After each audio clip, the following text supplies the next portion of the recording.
हा व्हिडिओ खास बिझनेस ओनर्ससाठी बनवतोय। बरेच लोकांना असा प्रश्न असतो की फक्त इंडिव्हिज्युअल अकाउंटमधनंच एसआयपी किंवा म्युच्युअल फंड्समध्ये इन्व्हेस्ट करता येतात का। माझ्या एका क्लायंटने प्रायव्हेट लिमिटेड, एचयूएफ आणि पर्सनल या 3 अकाउंटमधनं म्युच्युअल फंडमध्ये इन्व्हेस्टमेंट करायला सुरुवात केली आणि मॅसिव्हली इन्व्हेस्टमेंट झाली आहे। पोर्टफोलिओ एंड पर्यंत बघा, खूप शिकण्यासारखं आहे तुम्हाला। 3 अकाउंट्स आहेत, प्रायव्हेट लिमिटेड, हे पर्सनल अकाउंट आणि हे एचयूएफ अकाउंट।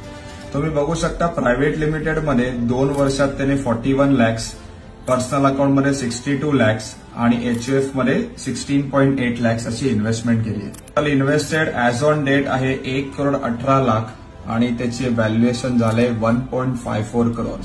हाच क्लायंट मला भेटण्याच्या आधी फक्त 40,000ची एसआयपी करत होता आणि त्याला असं वाटलेलं की मी जास्त इन्व्हेस्ट नाही करू शकत। Boss, advisor is very important आणि म्युच्युअल फंड सारखा ऍसेट क्लास तुमची लाईफ बनवू शकतो।